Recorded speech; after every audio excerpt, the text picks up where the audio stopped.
सवित्री हम दावा बीरो करा करा के थाक चुकल बानी। सवित्री कहाँ कहाँ ना देखौनी, बनारस देखौनी, लखनऊ देखौनी, दिल्ली तक देखौले बानी, कहीं सफलता ना मिलल। लागत हमने के जिंदगी में औलाद के सुख नहीं के लिखल। मत रोई, आधा जिंदगी तो हमने के ऐसे ही कट गई, बाकी की जिंदगी हमने के एक दूसरे के सहारे काटलो हो जाई।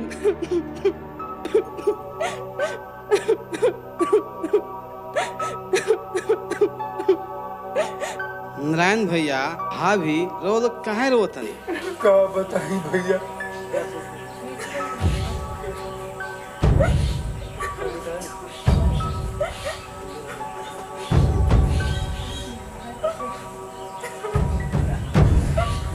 अब तू ही बतावा भैया, हमनी के का करी सक, कुछ समझ में नहीं गया।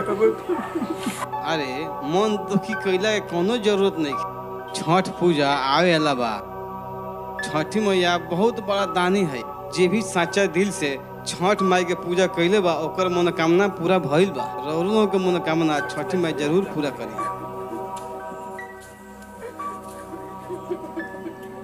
वहाँ के ठीक कहत रही है, हमनियों के छठी माई के व्रत कर जाए। अगर छठी माई चाहिए तो हमने के बहुत जरूर भरी, मनोकामना पूर्ण हुई। सवित्री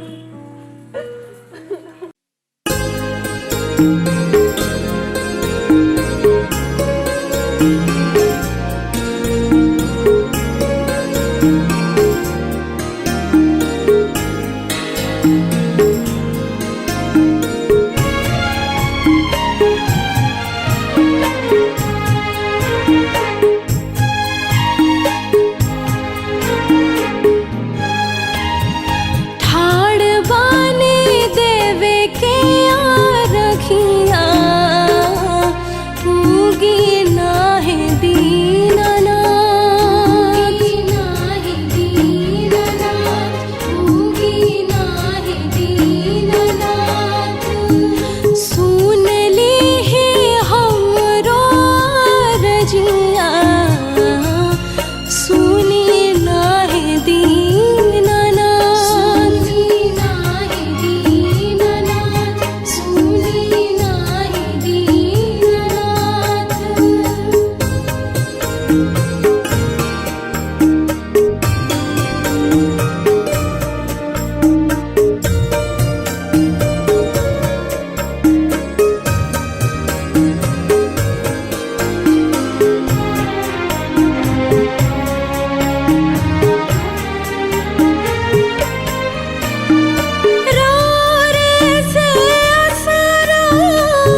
चाचा हाँ मेरा बोल बोल। बेटी भैया बेटी भैया ठीक है हम चल चली हे छठी माई और बहुत बहुत धन्यवाद। हमनी के मनसा पूरा कर देनी।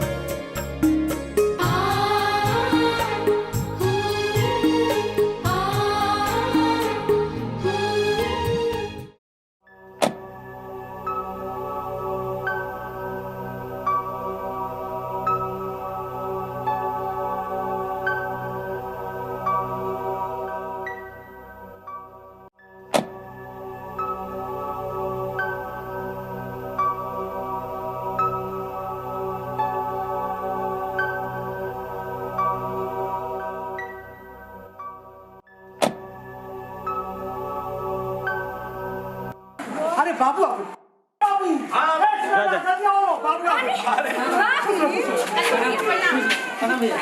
चलो चल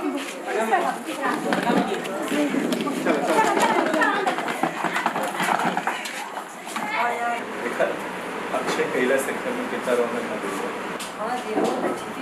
ए भैया आओ ए भैया बोली भौजी का करत है?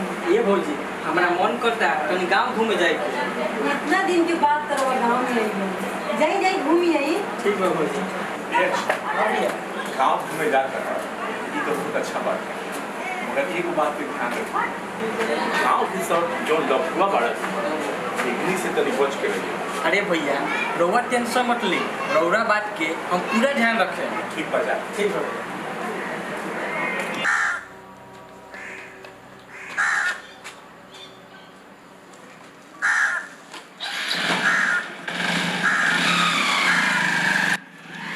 खाली जवान दिन भर मोबाइल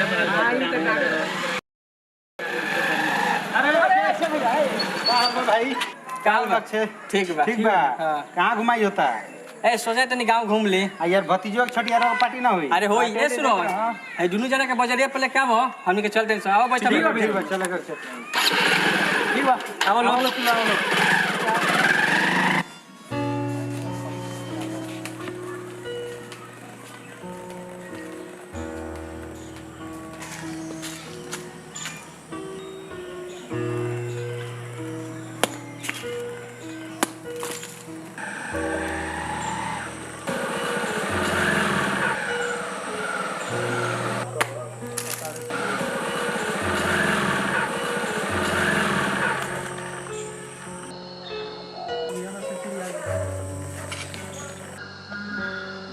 अरे यार ये अपना गांव में चांद कहाँ से उठल बा। अरे अक्षय तू नहीं खच्ची ना ये अपना नारायण चाचा की लड़की है।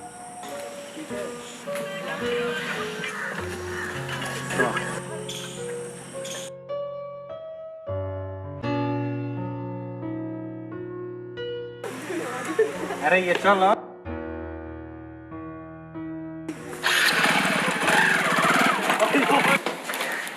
ये भैया एक बात कही हाँ बताओ ये भैया पढ़े में तो बड़ा लाज लगता कहे कि प्यार के मामला में अच्छा हमरा भाई के प्यार हो गइल बा।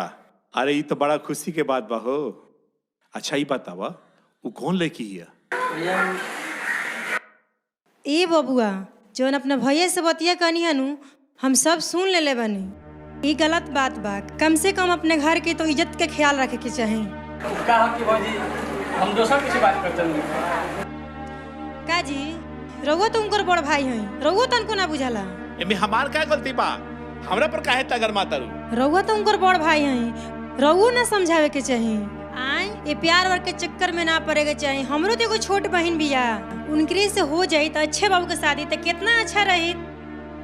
अच्छा अब हमरा समझ में आई कि तू हमरा पर इतना काहे खिसियाल बड़ू। अच्छा चल अब घर चला हमरा बहुत जोर के भूख लगल बा। चला खाना निकला चला।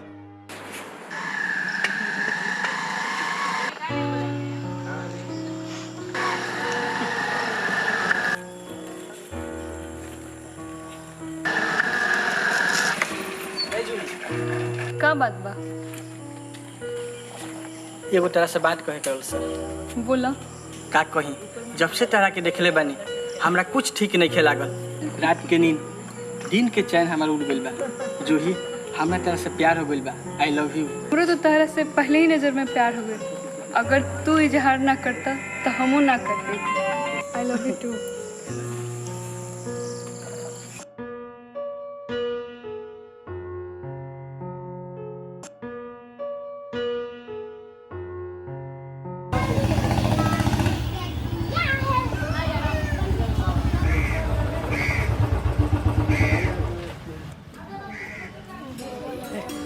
चुप।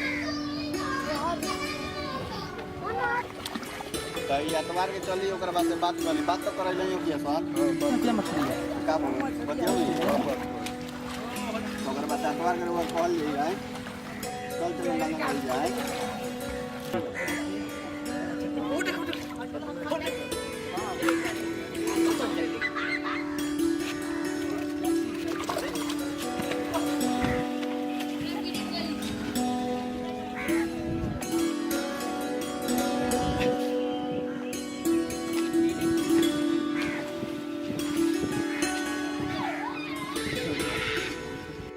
हमनी के जॉनी रोज रोज मिलते निसन शायद ही ठीक नहीं खे।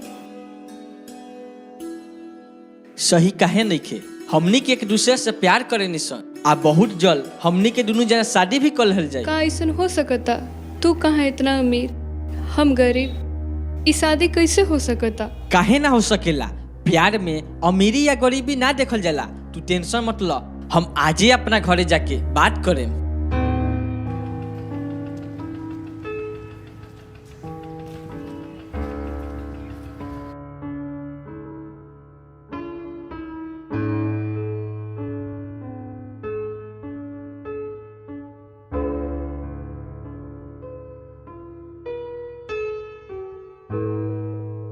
चल तनी बाबूजी से बात करें।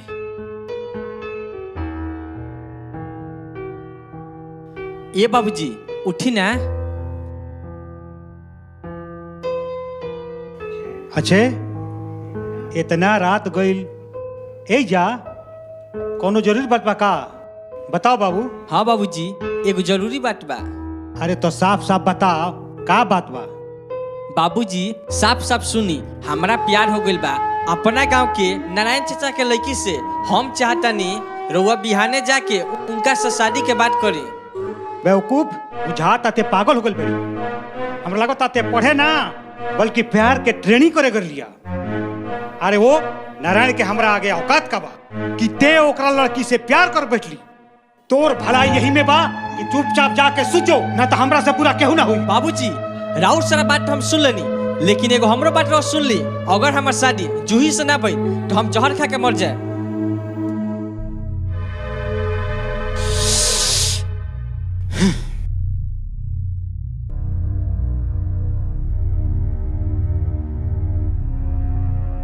ए जी का बैठल बनी? जाई हाथ मुंह धोई, हम नाश्ता लेके आओ तनी। नाश्ता कर चूल्हा भाड़ में जा, तू ही नाश्ता करो, हम नाश्ता ना करे। ए जी अरे कुछ बताइबो करेम, काहे खिसियाइल बनी रउआ? का कही, तहार बेटा छैया कहता कि ओकर शादी नारायण के बेटी जूही से ना हुई तो उ जहर खा के मर जाई। अब कुछ समझ में नहीं आवत कि हम का करें। ई का कहतनी रउआ? हमार लड़का जहर खा के मर जाई? हाँ इहे तो कहता। ए जी रउआ जाके नारायण जी से शादी के बात करी। जब हमनी के लड़के ना रही तो हमनी के का होई? तू ठीक कहता रू, हमनी के शादी के बात करही के चाहिए। एगो काम करो, तू अविनाश के बुलाओ, हमनी के दोनों जने जाएम सन नारायण जी की यहाँ शादी के बात करें। ठीक बाजी। ए बाबू अविनाश। जी माई। हाँ माई। बाबू बैठा ही जा। जी बाबूजी। देखो हमरा साथे चले के बा, ठीक बा? कहाँ चले के बा बाबूजी? अब सवाल जवाब मत करो, कहता नहीं हमरा साथे चले के बा तो चलो। जा बाबू जा, अपना बाबूजी के साथे जा। तहार उजा गइल बहुत जरूरी बा। ठीक बा माई, हम जाता नहीं। चलिए बाबूजी। चलो।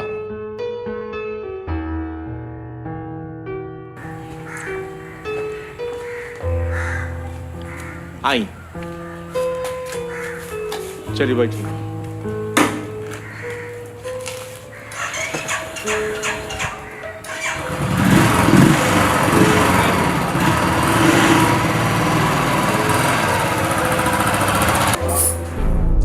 ए मम्मी जी, वहाँ लोग कहाँ जाता नी लो?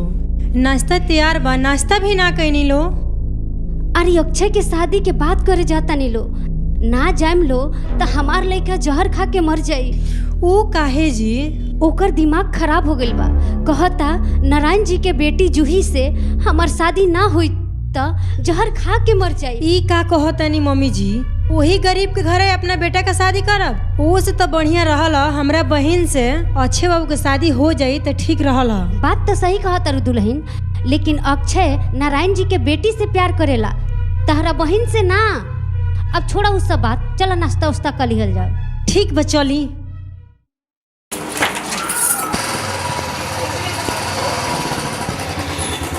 उतरी बाबूजी।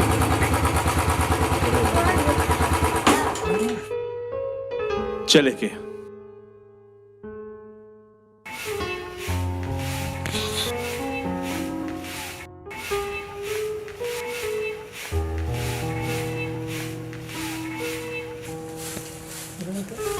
अरे मुखिया जी प्रणाम। प्रणाम। खुश रह। खुश रह।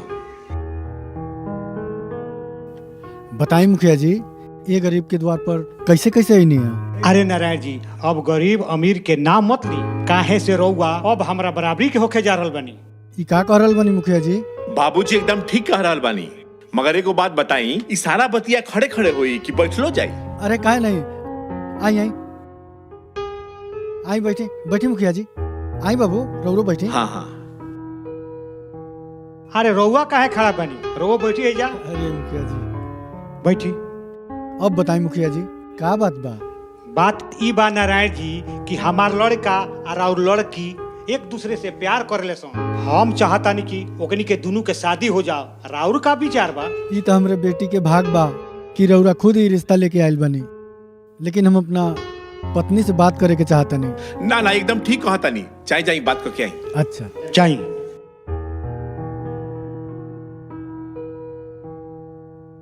सावित्री, मुखिया जी आयल बनी अपना बेटा का रिश्ता लेके अपने बबनी खातिर। तू का कहता रू? अरे ये तो बहुत खुशी के बात बा। रउआ जाई हाँ कह दी। ए बेटी, तू तो बड़ा भाग्यशाली बड़ू, तहार शादी मुखिया जी के बेटा से होता है।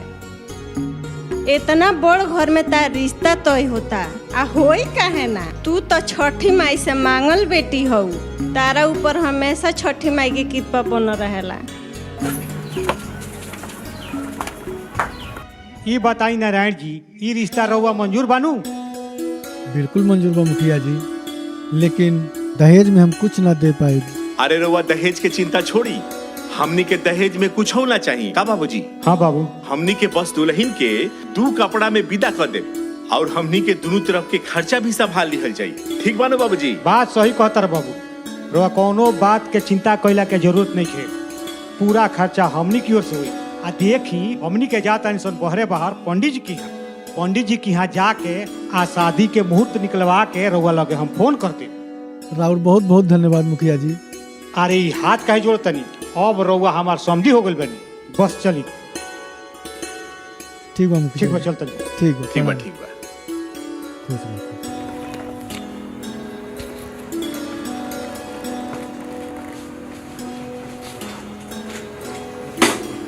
बाबूजी तनी घुमा ले तनी।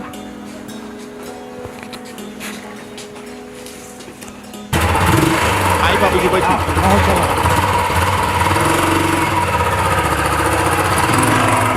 माई, नारायण चाचा के लड़की बहुत सुंदर आ सुशील बाड़ी।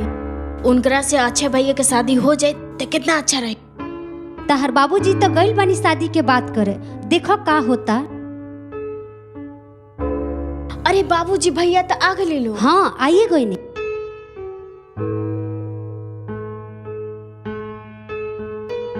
का भैया जी, शादी के बात बनल ह?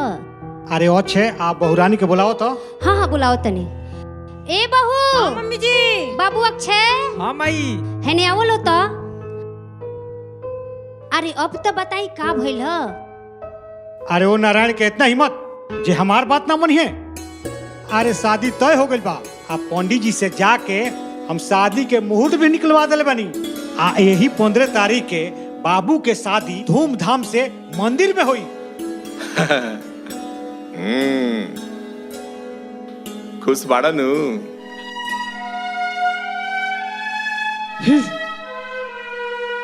इनका का हो गई?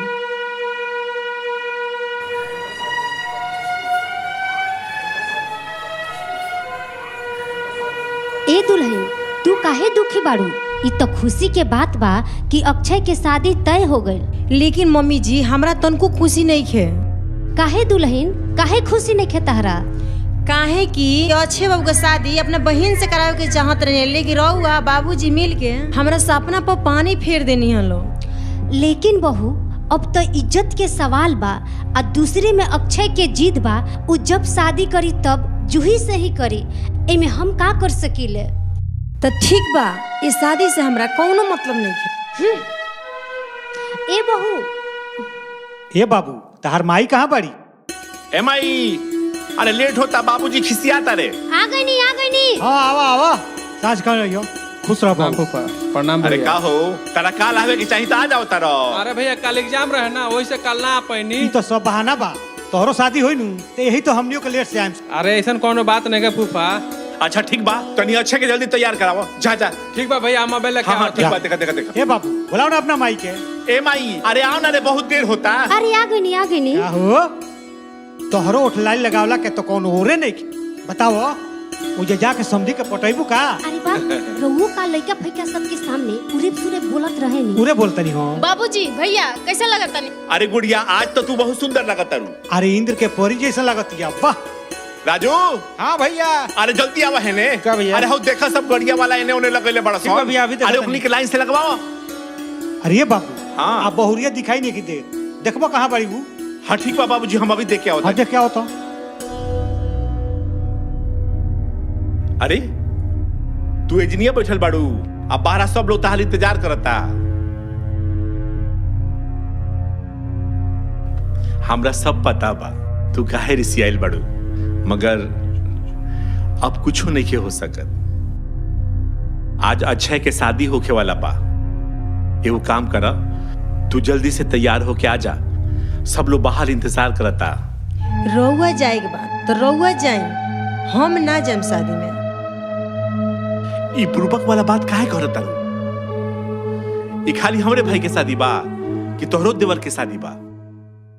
हमनी के ए परिवार के एगो अंग बानी सन, और हमनी के ना जाइब सन तो गांव समाज में कितना बदनामी हुई।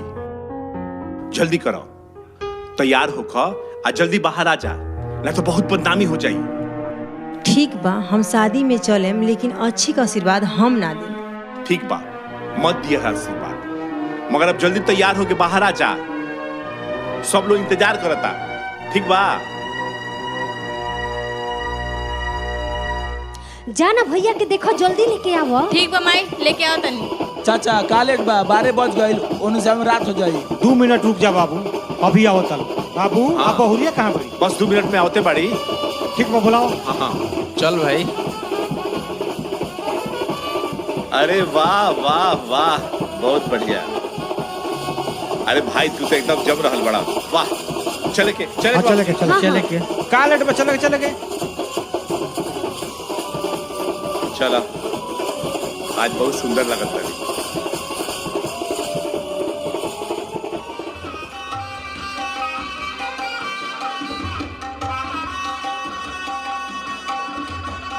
बार बार एक दूसरे को माला पहनाइए।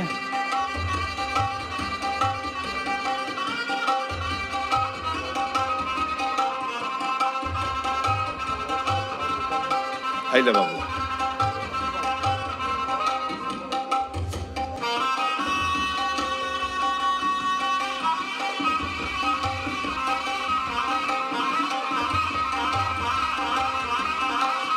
खुश रहो, खुश रहो।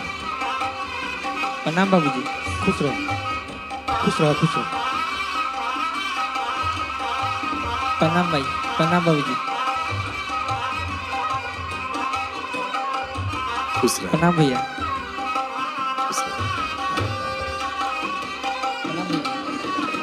खुश रहो। भाई।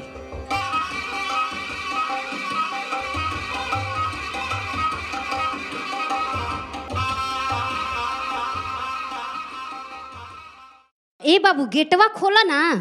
गेटवा तो खोलम बुआ, लेकिन नेक चाही। अरे का नेग लेब, तोहरे नु भाई हो छोट। अरे भाई तो हो, शादी के मौका बा, कुछ तो दे बुआ। अच्छा ठीक बा, ना मनब तो ल खुश बाड़ा नु अब। 500। अरे जा अपना फूफा से मांग लो। ठीक बा। खोल। आओ बाबू आओ, संभाल के दुल्हन के हाथवा पकड़ो ना। ए बबनी पकड़ो तो है।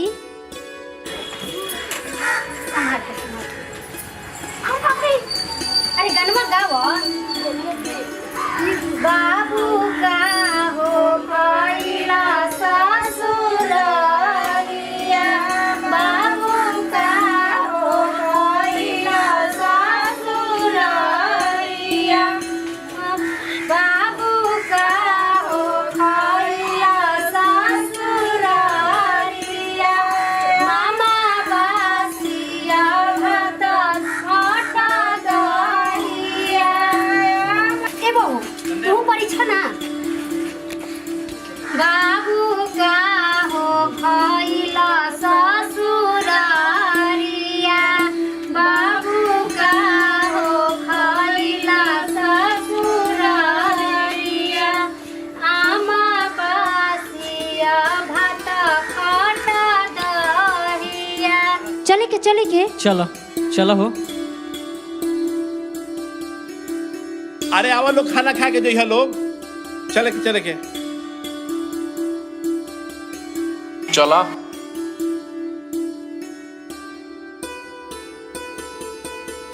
ए भैया ऐसा नेक होला, पहले नेक दा तब अंदर जाए दे। ठीक बा, हईले 500 रुपया। इतना में ना होई। इतना में ना होई ना। अच्छा रुक। दे दो बाबू दे दो। का कर? हईले पूरा ले जो। जीदी तो हइल ही है। अब जाई। हाँ अब अब रास्ता चलो हो। क्लियर कर। चलो हो।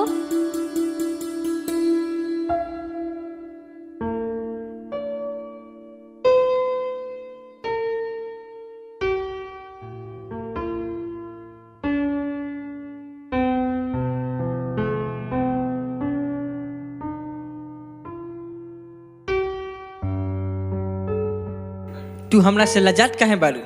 हमरा से प्यार ना करेलू का? अरे कुछ तो बोल। ई रउआ का कहतनी, छठी मैया से पति के रूप में हम रउए के मंगनी और छठी मैया हमार मनोकामना पूरा कर देली। जूही, तहरा के तो जीवन साथी के रूप में पाके हम धन्य हो गईनी। इतना जल्दी का बा? पहले लाइटवा तो बंद करी। अरे लाइट के फाइट मारो। चलो, हमरा से बर्दाश्त नहीं हो। शादी तो हो गई, ई लो जानता लो हमार हार हो गई, लेकिन हम हार माने वाला नहीं थे। ऐसन चाल चलेम कि ई घर से बाहर हो जाई, हमरा बहन की एंट्री हो जाई। ई सब करे खातिर अपना सासू माँ के अपना साथ में मिलावे के पड़ी। सुबह के 8 बज गई, अभी ले महारानी सुतले बा। मम्मी जी हने आई तो। आओ तनी। का हो दुल्हन, काहे इतना टेंशन में बाड़ू? रउवे अब देख ली, सुबह के 8 बज गई, महारानी जी अच्छे बाबू के कोरा में लेके सुतल बड़ी। मेहरारू के यह लक्षण है, सुबह में उठ के नहा धोवा के पूजा पाठ करे के चाहिए। एगो हमू तो आई रहनी एक घर में। अरे दुल्हन, नया नया बियाह भइल बा, सूते द, धीरे धीरे सब ठीक हो जाए। ठीक ना खाक हो जाई। हमू तो एक घर में नया नया आई रहनी, तो हम तो एक घर के संभाल लेनी। एकर लक्षण ठीक नहीं के बुझा, ई तो घर के नाश कर दी। ए मम्मी जी, ई तो पहले ही से अच्छे बाबू के अपने बस में कर ले बिया। ए तरिया चली तो अपना बेटा से रुआ हाथ धोवे के पड़ जाई। हाँ ये दुल्हन, बात तो तू सही कहत तारू। हम अपना बाबू से बहुत प्यार करेनी। अगर ये गनी होई तो हम ओकरा बिना कैसे रहें? तू ही बताओ ना, हमरा का करे के चाहिए? करे का बाटे, अभी से कुछ बिगड़ल नहीं है। ओकरा के इतना ना परेशान कर दिहल जाई कि घर छोड़ के भाग जाई। ई जब घर छोड़ के भाग जाई तो हम अच्छे बाबू के शादी अपना बहन से करा दे। हाँ ये दुल्हन, बात तू सही कहत तारू। चला आजे से लाग जाइल जा। लेकिन मम्मी जी, ई बात हमनी के दोनों आदमी के बीच में रहे के चाहिए। चली मम्मी जी, चल।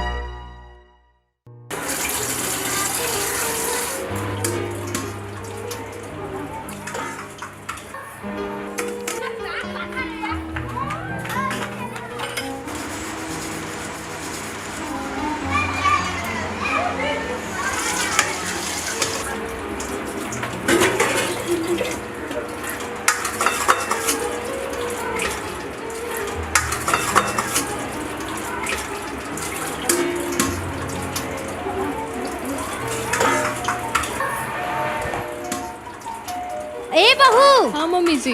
है नहीं आवत तो? आओ तनी।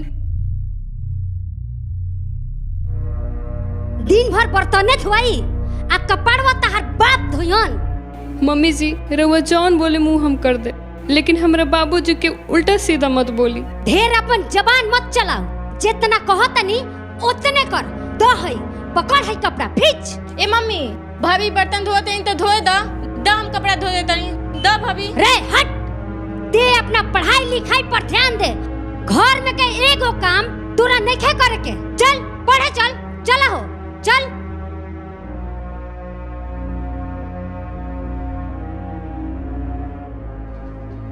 रे जुहिया। हाँ मम्मी जी।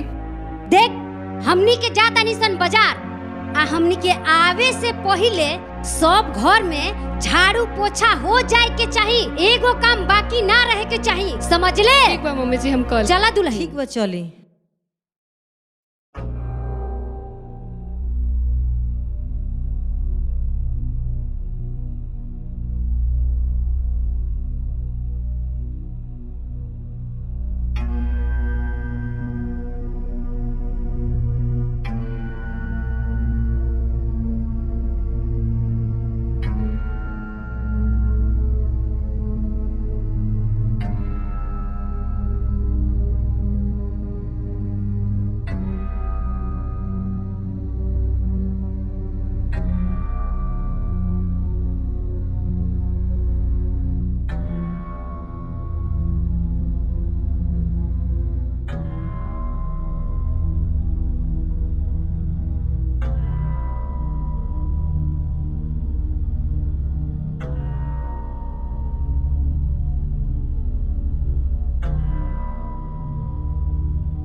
ए भाभी सुबह से लेके शाम तक पूरा काम तू ही करत अड़ू। द ना हम पोछा लगा देता नहीं। ना बबनी रउआ रहे दी, ना तो उहाँ लोग जाने नु तो जुलुम हो जाए। जुलुम फुलुम कुछ ना होई। द हम पोछा लगा देता नहीं, तू जा आराम कर जा। ठीक बा, रउआ नहीं मानत त।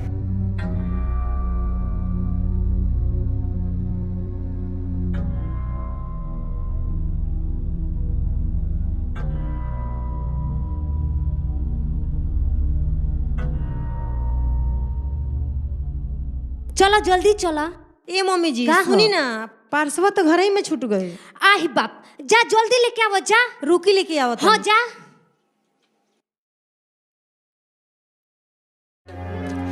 आई बाप ई क्या कर देन रहुआ? ए मम्मी जी हने आएम। कहाँ हो? हई देखेम। आही बाप रे, ते पोछा मारत तरिस आ ऊ कहाँ बिया रे? मम्मी ऊ कहा है कि भाभी पोछा तो मारत रही, हम उनका से जबरदस्ती छीन के पोछा मारे लगनी। झूठ बोला तरिस ते।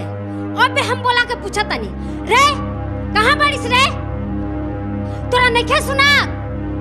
ओह हाँ मम्मी जी। तोर हिम्मत केंगन भइल हमरा बेटी से पोछा मरवावे के? मम्मी जी यहाँ के जबरदस्ती पोछा मारे खातिर ले लेनी हम यहाँ के पोछा मारे खातिर ना कर ले रहनी। का रे ई तोरा के कही इनार में कूदे के तते इनार में कूदबे? तोर हिम्मत कैसा भइला हमरा बेटी से पोछा मरवावे के? अरे बोल मार पोछा रे। चल चल ते पढ़ाई कर।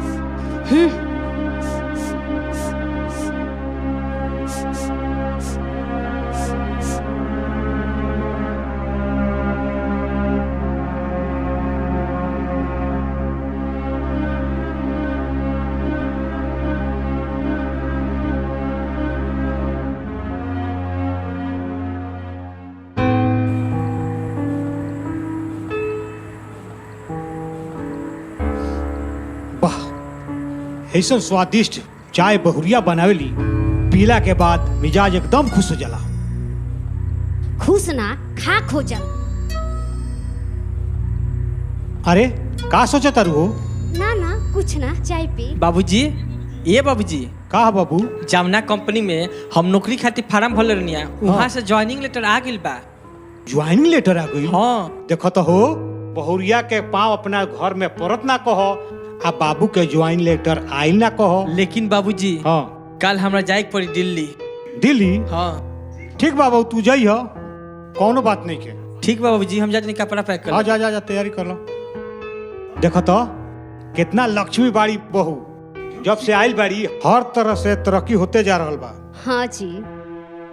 रउआ इतना जल्दी काहे जाते नहीं? हमरा तो बुझाते नहीं कि हम का करी। रउआ बिना मन हमार कैसे लागी? अरे जूही तू रो मत, तू हमरा के रोके ना, हंस के विदा कर, ना तो तहार आंसू हमरा रास्ता के कांटा बन जाई। वैसे भी ये घर में तहार ख्याल रखे वाला सब लोग बा। ठीक बा, हम चलतनी, तू अपन ख्याल रखियो। रउआ अपन ध्यान रख। ठीक बा, चलो।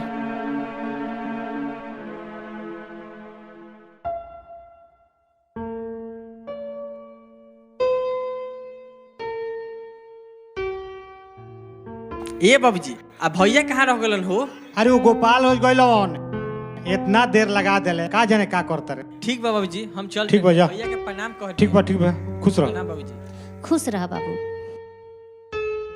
प्रणाम भैया। खुश रह, अच्छा से रहिए, आ मन लगा के पढ़िए, अपना भौजी के ख्याल रखिए। ठीक बा भैया। ठीक बा, हम चलते नहीं। ठीक बाबूजी।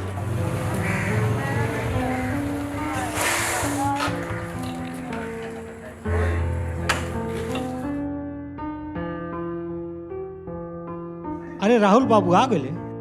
प्रणाम फूफा। प्रणाम बुआ। प्रणाम भैया। प्रणाम भैया। बाबू ले जा बाबू के स्टेशन पर छोड़ आओ। ठीक बा फूफा जी, हम अक्षय के आबे छोड़ के आवता नहीं। ठीक बा बाबू, ले जाए के पहुंचाओ। आवा अक्षय, हम तारा के छोड़ दी। चलो ठीक बाबूजी, हम चलते नहीं।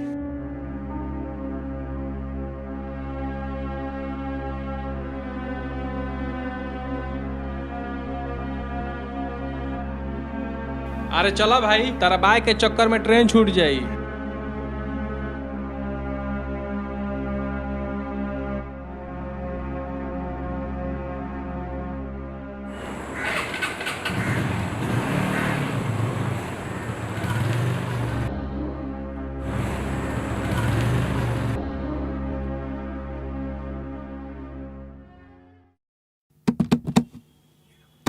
अरे अरे कुछ आवाज आई हो? अरे रे रे रे तो कौन है रे? बाबूजी आके दिखाई कौन होगा? कौन है? अरे बाबूजी हट जाए। हमरा के छोड़ दी, हमरा कोनो गलती नहीं। हां हट जा। बताओ जी कौन है रे? अरे कौन? बताओ जी कौन है? हमरा में कोनो गलती नहीं, हमरा के जूही मिले खातिर बोले पड़ी। बोल कर झूठ है रे बगल दी।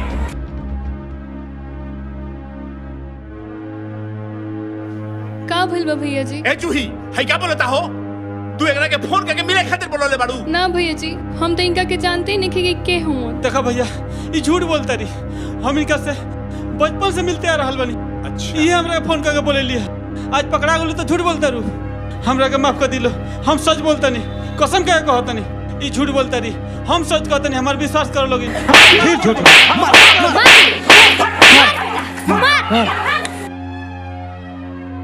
करे हम तो अपना बेटा के जिद में आके तुरा से शादी करा देन सुन, लेकिन ते ये घर में रहे लायक नहीं की, काहे से ते बचल निकल गली। रे बाबू। हाँ बाबूजी। एकरा के घर से निकाल दो सन। अरे तो का कही बाबूजी, इधर गांव में मुंह दिखावे लायक लेके छोड़ ले। गांव के लोग के पता लग जाई तो हमनी के कहीं के ना रहे सन। ई मुंह दिखावे लायक कहीं के लेके छोड़ ले, एकरा के घर से निकाल दे। माई रोलो से पहले ही कहले रहनी अच्छे बाबू के शादी हमरा बहन से करा देलिनो, लेकिन रोलो ना मान लो, अब लेके भुगती लो। बाबूजी, माई भाभी के घर से मत निकाला लोग, भाभी ऐसा नहीं कर सकत, वो झूठ बोलत होई। ते चुपचाप रहो, समझ गेली? आके देखल कभी झूठ ना हो सक। देखी लोग, हमार कोनो गलती नहीं खे, हमरा के माफ कर दे लोग। मम्मी जी रवो भरोसा नहीं खे, हमार कोनो गलती। चल छोड़, निकाल हमनी के घर में से।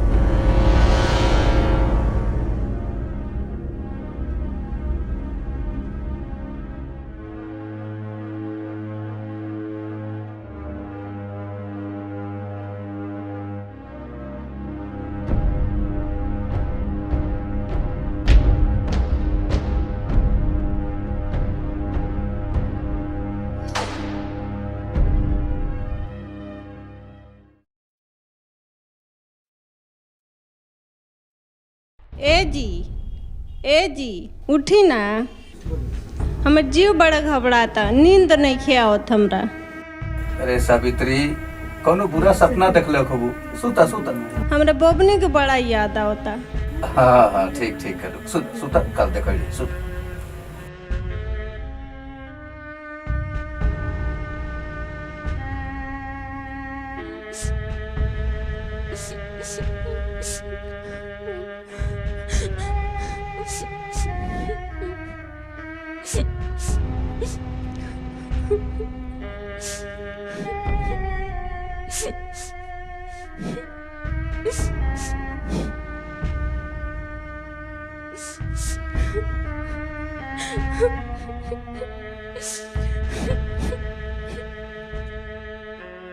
सावित्री सावित्री उठा उठा। अरे क्यों क्या रोए की आवाज आता हूँ। चल सब देखा जा। अरे सावित्री ये तो अपन बबली ही है। हाँ जी हाँ। अरे बेटी अरे बेटे कुछ बताओ कहने को का भाई। अरे बेटी कुछ बताइबो करबो कि खाली रोता रहबो। बताओ बेटी का भाई बा। बाबूजी हमरा ससुराल के लोग हमरा के बच्चलन साबित करके घर से निकाल दिले बालो, लेकिन हमार कोनो गलती नहीं खे। हम कुछ नहीं की जानत। हमार विश्वास करी बाबूजी।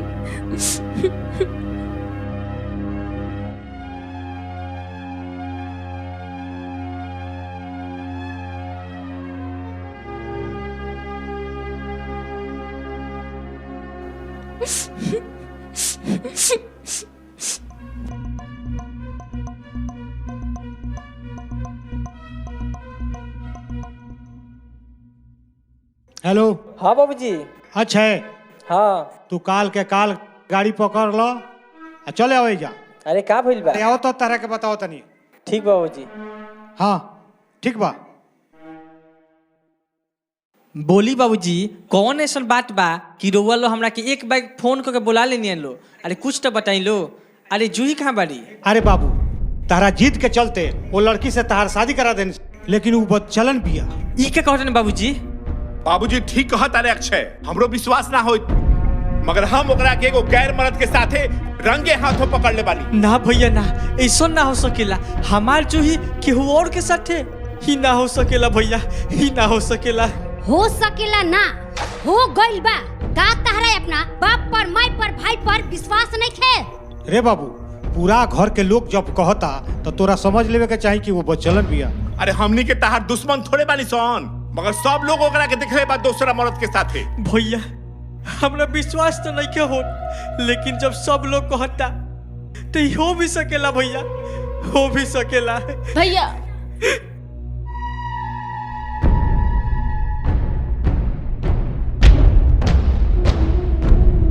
चला चली। चली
गईलू छोड़ के दिलवाई तोड़ के, चली गईलू छोड़ के दिलवाई तोड़ के, तहरा बिना निक न लागे दुनिया जहान हो।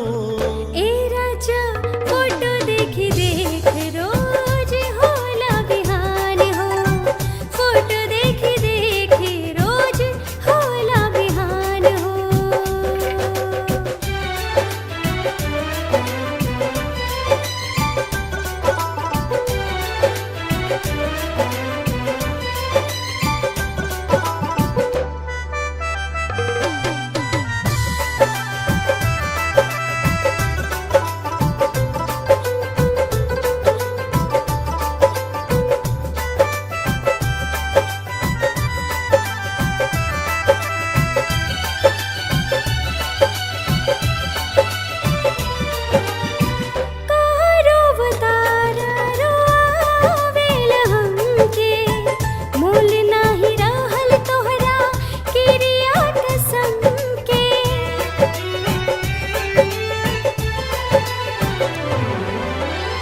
धैलू न हाथ हो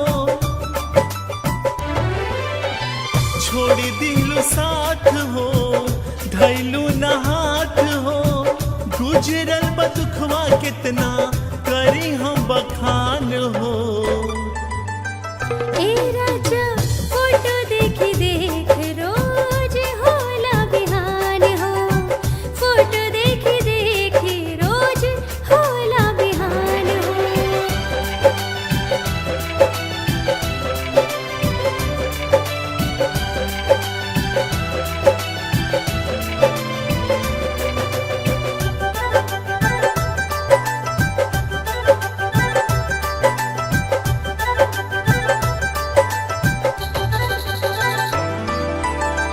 तेरा पिरतिया के अब ना सहाय तहरा से बलम हम कहीं ना जुदाई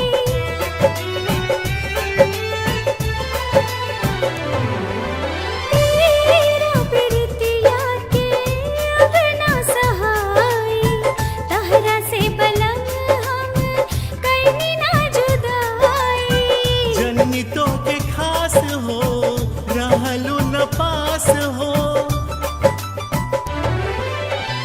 जननी तो के खास हो रहलू न पास हो हमरे से रहे धानी तोहर पहचान हो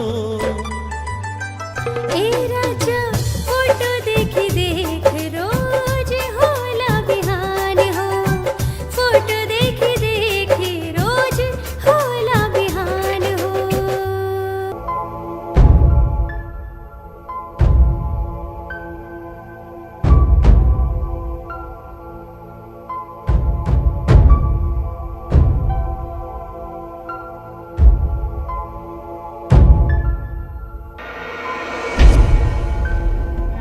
अरे तू हाँ हम बताओ हम ऐसा कौन गलती कैले रह कि तू हमार बसल बसावल दुनिया उजाड़ देला तहरा चलते आज हम कहीं के नहीं खी हमरा के बर्बाद करके तहरा का मिलल बोला तू चुप काहे बाड़ा गलती तू ना गलती तो हम कैले बनी बहन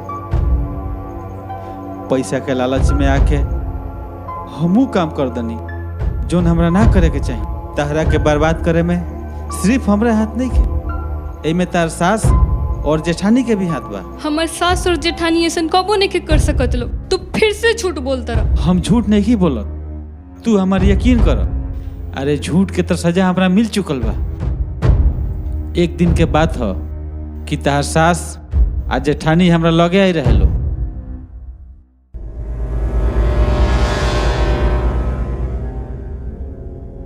ए भैया गोपालगंज से तो 2 लाख के वसूली भइल बाटे। अरे भैया सासा मूसा से तो 3 लाख के वसूली भइल। अरे भैया थावे से तो 5 लाख के वसूली भइल बा। यही में वसूली होत रही ना तो ए एरिया में हमनी के सामने खड़ा होके वाला केहू ना रही।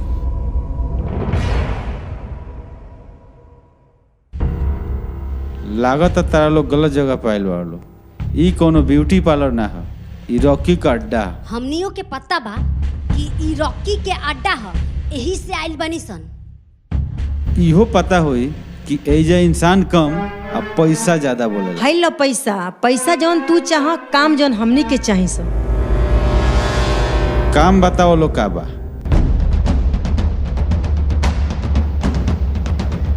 ठीक बा जा लो, हम रात के आ जाए। बाकी के पैसा काम भइला के बाद मिल जाए।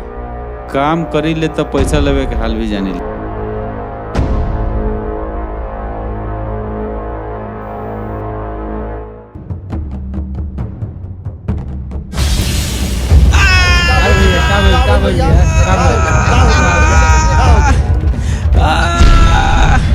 हमार पैर।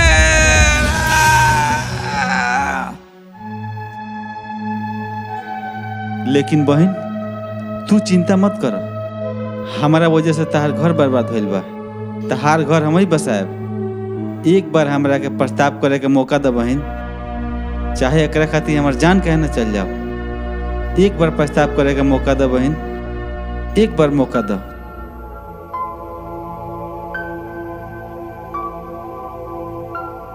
बेटा तू कब तक खामोश रहबा? भूल जा सब कुछ। ये माई हम का भूली हा का याद रखी। हमरा तो कुछ समझ में नहीं आवत। हमार तो जिंदगी खत्म हो गई माई, हमार तो जिंदगी खत्म हो गई। बेटा तू चुप हो जा। केहू के चल गईला से जिंदगी खत्म ना हो जाला तो फिर से अपन शादी करके घर बसाला।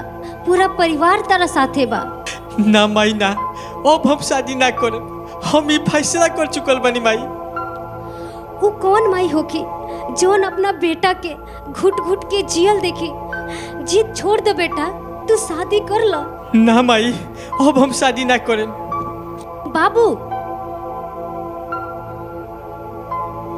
बेटा तोहरा के हमार क्रिया, तू शादी ना करवा तो हमार मरल मुंह देख। माई ही तू का कहलू? एगो माई के मौत के कारण एगो बेटा बनी ई कलंक के साथ हम नहीं जी सकल माई। हम शादी करे खातिर तैयार बनी माई। माई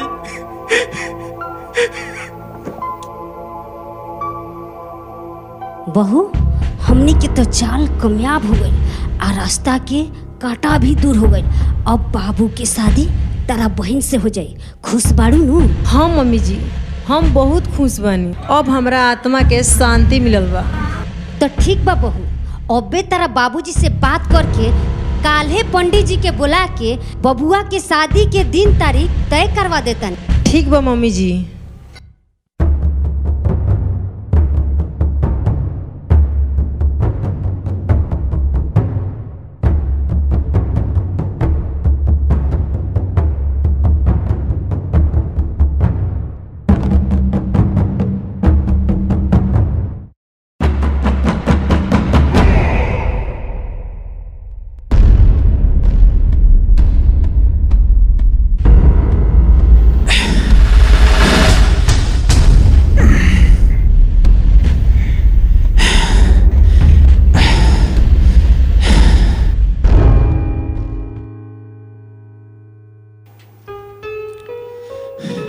बहन चल हमरा साथे। कहाँ भैया? बहन तोहरा से कहला रहनी नु कि तोहर टूटल घर हम बसाएब। आज वो दिन आ गइल बा। सच्चाई के हार नहीं कह सकत बहन। चल हमरा साथे। ठीक, जल्दी चल।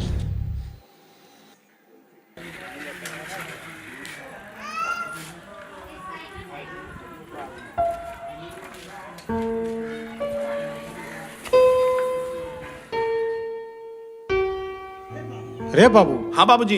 पंडित जी से कहले बड़ा सकीना। अरे हमारा और काले गए रहो इसन पंडित जी के लगे। वो तो बस आवता ही हुई है। चलो। हाँ फूफा। गए रहो? हाँ कल गए रहो निसन। हाई का पंडित जी आवता नहीं। पंडित जी गोला लगता नाम बाबा। खुश रहो जजमान। बैठो बैठो बैठो।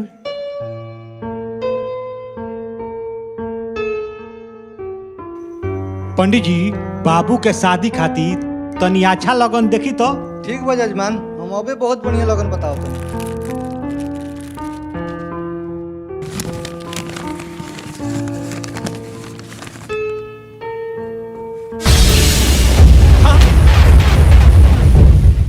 इतना दिन के पंडिताई में आज तक हमारा हाथ से कोई पत्रिका ना गिर रहा। पत्रिका गिरला के मतलब बा कि जरूर वो लोग हाथ से कोनो अपशगुन होखे वाला बा। अपशगुन? ए भैया का भइल? का भइलो? भाई देखो माया भौजी का का हो गए? बुआ! अरे का भइलो? अरे का अरे कैसे भइल? सब लोग के करनी के करतू था। अरे जैसन करनी वैसन भरनी। रे तोर हिम्मत कैसे भइल हमरा द्वार पावे के? रे बचलन ते फिर अपना यार संगे आ गए। चल भागे जैसे। अरे जूही, हम अपना पूरा परिवार के खिलाफ होके तारा से प्यार कोई नहीं, तारा से शादी कोई नहीं। हमरा प्यार के तू ही नतीजा रहलू। चल जा तू हमरा नजर के सामने से चल जा तू। ना जी, हमार कोनो गलती नहीं है। हमार बात तो सुनी। ये बिल्कुल ठीक कहा तारी। सारा गलती तेरा माई और भौजाई में बा। निकाले के बाद अपना माई और भौजाई के निकाला। राय ई के कहते थे हमरा माई या भौजाई के बारे में कुछ बोलली तो हमरा से बुरा क्यों ना हुई। कहल जाला कि सच्चाई करवाही होला। आ ई सच्चाई तेरा सुनही के पड़ी। तहार माई या भौजाई 2 लाख रुपया दे के हमरा खरीदले रहे लो। इनकरा के घर से निकाले के साजिश रचले रहे लो। हाँ हमार विश्वास कर लो, ई कल भी गंगा की तरह पवित्र रहली आ आज भी बाड़ी। रे हम कैसे मान ली कि ते आज साच बोलो तारे आ वो दिन ते झूठ बोलो तरले। छठी मैया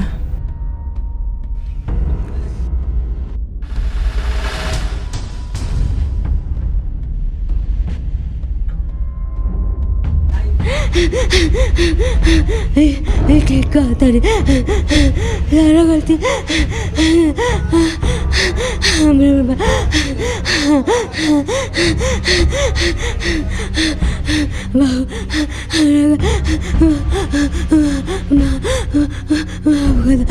ई का कहतनी मम्मी जी? माफी मांग के हमरा के पाप के भागी मत बनाई। अरे माई तो ठीक हो गई। माफ कर हमरा के। ना दीदी ना, ई का कहतनी?